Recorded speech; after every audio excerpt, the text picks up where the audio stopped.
kekuatanku, ku dapat jalani hidupku tanpa Tuhan yang di sampingku. Ku tak mampu sendiri, Engkaulah kuatku yang menopangku. Ku pandang wajah-Mu dan berseru, pertolonganku datang dari-Mu. Peganglah tanganku, jangan lepaskan. Kaulah harapan dalam hidupku, Kaulah harapan dalam hidupku.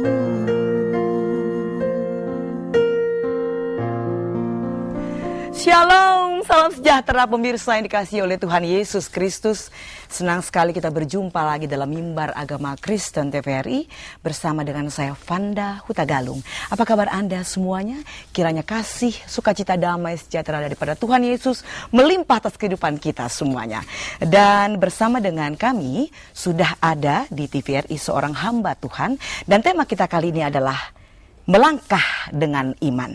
Saya ucapkan shalom dan ketemu lagi dengan Bapak Pendeta Japar Limarhum. Selama ini hanya di gereja saja kita ketemu ya Pak ya. Betul. Baiklah. Bapak Pendeta Dr. Japar Limarhum adalah Sekretaris Umum Persekutuan Gereja-Gereja Pentakosta di Indonesia. Pak Japarlin, Pak Pendeta, tema kita seperti yang sudah Vanda utarakan tadi kepada pemirsa adalah melangkah dengan iman. Sebenarnya apa Pak yang ingin Bapak sampaikan dengan statement melangkah dengan iman? Apakah selama ini orang tanpa iman, atau dengan iman, apakah yang terjadi dengan orang yang tidak beriman, atau apakah? Silakan Pak. Baik Ibu Panda, saya kira kalau kita perhatikan kehidupan orang percaya, maka seringkali orang berpikir bahwa beriman itu adalah menunggu dan tidak bikin apa-apa. Orang seringkali berkata begini, saya percaya kepada Tuhan karena itu saya tunggulah dia berbuat.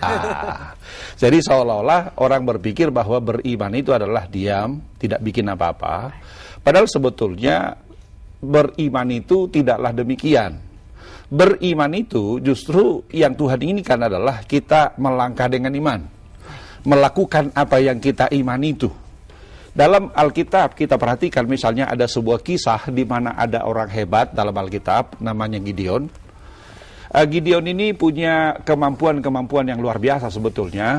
Tetapi ternyata karena dia tidak melangkah dengan iman, maka kemampuannya yang luar biasa itu tidak membawa dampak apa-apa buat dirinya. Tidak juga membawa dampak apa-apa buat bangsanya. Karena itulah Tuhan memerintahkan kepadanya supaya Gideon itu melangkah dengan iman. Nah, barangkali untuk lebih jelasnya saya akan bacakan ayat firman Tuhan ini supaya kita memahami dan mengerti seperti apakah yang Tuhan inginkan kepada Gideon pada saat itu. Saya akan bacakan Alkitab dalam kitab Hakim-Hakim pasalnya yang ke-6, ayatnya yang ke-11 sampai dengan ayatnya yang ke-16.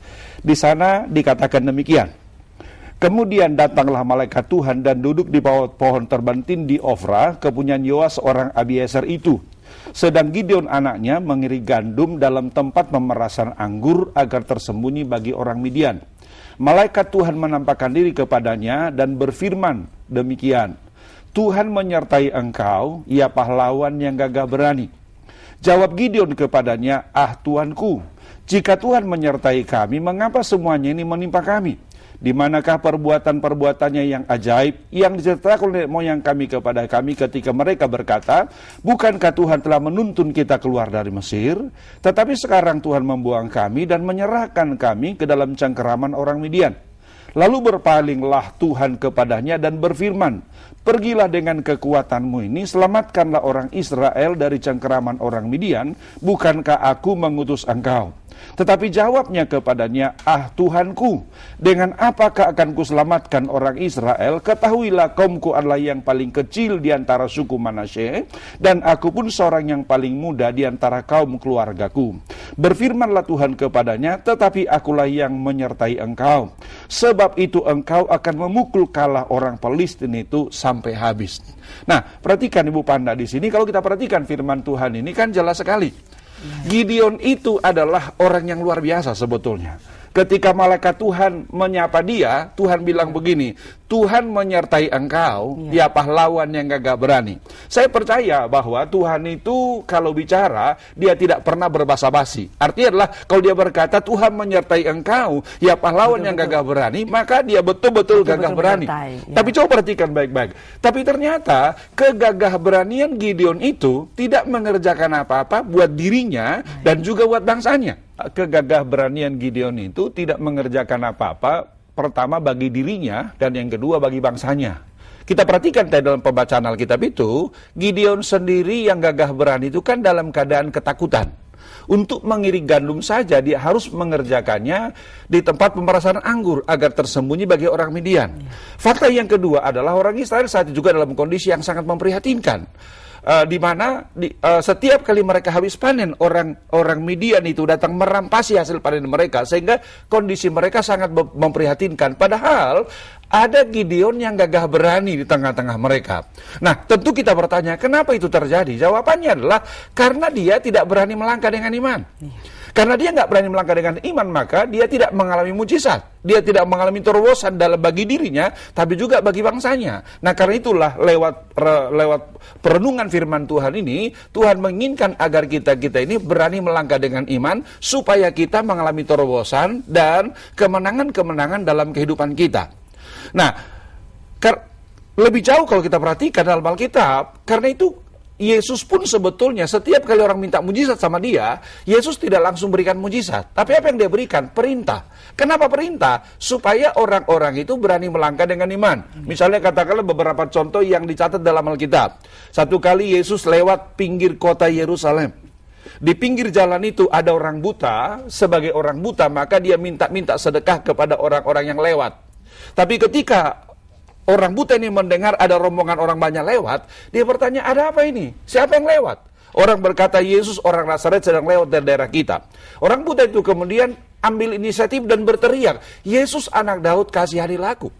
Ketika teriakannya terdengar oleh Yesus, maka Yesus berkata, bawalah orang itu kemari. Maka dibawalah orang buta itu ke hadapan Yesus. Ketika dibawa ke hadapan Yesus, Yesus tanya begini, apa yang kau inginkan supaya aku perbuat bagimu? Orang buta itu berkata, supaya mataku melihat. Ternyata Yesus nggak bilang begini, oke melihatlah, tidak. Alkitab berkata Yesus ambil tanah, kemudian ludahi tanah itu, taruh di mata orang buta itu. Lalu dia bilang begini, pergilah, basuhlah dirimu dalam kolam Siloam. Nah, saya mau tanya kepada Ibu Panda, kira-kira apa yang membuat dia mengalami mujizat? Dia mengalami mujizat adalah karena dia mentaati apa yang Tuhan perintahkan. Dia pergi kolam Siloam, kemudian mencuci muka di sana. Saya yakin tidak akan ada mujizat. Misalnya, kalau andai kata orang butanya bilang begini, Yesus, saya kan orang buta, jadi saya nggak mungkin pergi ke kolam Siloam, terlalu jauh itu, susah buat saya. Hal yang mustahil sebetulnya. Hal yang mustahil bagi dia. Tetapi karena dia melangkah dengan iman, baru ada mujizat. Contoh yang lain, misalnya kita lihat dalam Injil Yohanes pasal 5 ya. Di sana ada kisah tentang penyembuhan di pinggir kolam Bethesda. Alkitab berkata satu kali Yesus pergi ke Yerusalem. Pergi ke pintu gerbang domba. Di dekat pintu gerbang domba itu ada sebuah kolam, namanya kolam Bethesda. Di pinggir kolam itu ada banyak sekali orang-orang sakit. Maka perhatian Yesus tertuju kepada orang yang sudah lumpuh selama 38 tahun. Ketika Yesus mendekati orang itu, Yesus bilang begini, maukah engkau sembuh? Orang lumpuhnya bilang begini, Tuhan, tidak ada orang yang menurunkan ke kolam itu apabila airnya mulai goncang. Sementara aku turun ke situ, orang lain sudah turun mendahului aku. Yesus bilang apa? Yesus bilang begini, angkatlah tilammu dan berjalanlah. Saya percaya, secara manusia barangkali, mestinya kan orang lumpuh ini bisa bilang begini, Yesus, saya ini kan orang lumpuh selama 38 tahun. Mana mungkin saya bisa, kan gitu, kan mungkin saya bisa angkat tilam. Tapi saya juga percaya bahwa tidak akan ada mujizat kalau andai kata misalnya Orang lumpuh ini tidak mengangkat tilam dan berjalan. Baik. Tapi ketika dia angkat tilamnya dan dia berjalan, apa yang terjadi? Mujizat yang luar biasa terjadi baginya. Jadi dari sini saya melihat bahwa kita ini harus berani melangkah dengan iman, supaya ketika kita melangkah dengan iman, barulah kita melihat mujizat Tuhan yang luar biasa yang Tuhan berikan bagi setiap kita. Nah, karena itulah sebagai orang-orang percaya, setiap kita harus melangkah dengan iman supaya mengalami mujizat dan pertolongan Tuhan. Baik, Pak Pendeta, ini masih kita bahas lagi lebih lanjut. Apa yang membuat orang takut untuk melangkah dengan iman, tidak percaya dengan kekuatan yang diberikan oleh Tuhan ya. Tapi setelah yang berikut ini ya Pak Pendeta, pemirsa, kita saksikan pujian yang berikut ini, Paduan Suara Eklesia dari GBI Shalom.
Pemirsa yang dikasihi oleh Tuhan, kita kembali lagi dalam Mimbar Agama Kristen.